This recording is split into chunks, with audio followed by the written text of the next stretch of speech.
Hello friends, আজকে আমি একটা দইয়ের ভাঁড় এনেছি, সেটাকেই রং করব তোমাদের সামনে। তা প্রথমে ইয়েলো কালার দিয়ে নিচ্ছি। ইয়েলো কালার দিয়ে বেসটা করে নেব, কারণ ইয়েলো কালার দিলে সমস্ত রঙই ইয়েলো কালারের উপরে ভালো লাগে, ব্রাইট লাগে। এরপরের যে কোনো কালার আমি এর উপর চাপাই না কেন, সেটা ভালো লাগে। তো তাই জন্য প্রথমে ইয়েলো কালারটা দিয়ে বেসটা করে নিচ্ছি। এবার আমি ছাদে যাব যাতে তাড়াতাড়ি করে শুকিয়ে যায়।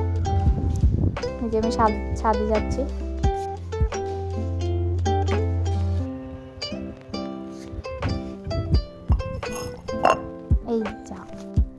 এই আমি নিয়ে এসেছি, শুকিয়ে গেছে তাই। এবার আমি ডিপ গ্রিন আর হোয়াইটের একটা মিক্সড বানিয়ে নিয়েছি। সেই মিশ্রণটা দিয়েই আমি পুরো কোটিংটা করে নিচ্ছি। আমার এই কালারটা খুব ভালো লাগে, সি গ্রিন কালার। তো এটাই করছি।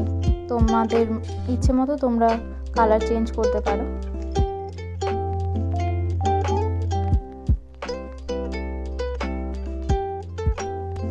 আমি কিছু ফলিয়েজ আঁকছি এটার উপরে।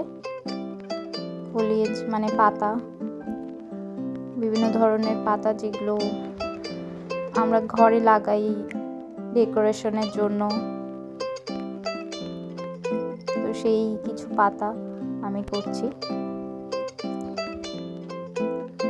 আমি তুলি দিয়েই আঁকাটার ড্রয়িং করছি। তোমরা চাইলে, তোমাদের যদি অসুবিধা হয় তাহলে পেন্সিল দিয়েই করতে পারো। আমার পেন্সিল লাগেনি বলে আমি সরু তুলি দিয়েই করে নিয়েছি। তো এবার একটা ফ্ল্যাট ছোট তুলি নিয়েছি, ওটা দিয়ে ভরাট করব। ডিপ গ্রিনটাকে একটু হালকা করে নিয়েছি। এবার আমার গ্রিন করতে করতে মনে হচ্ছিল যে শুধু একটা কালারে ভালো লাগছে না, একটু লাইট ডিপ করলে ভালো লাগবে। তো সেই জন্য আমি হোয়াইট আর ইয়েলো কিছু কিছু জায়গায় ইউজ করেছি।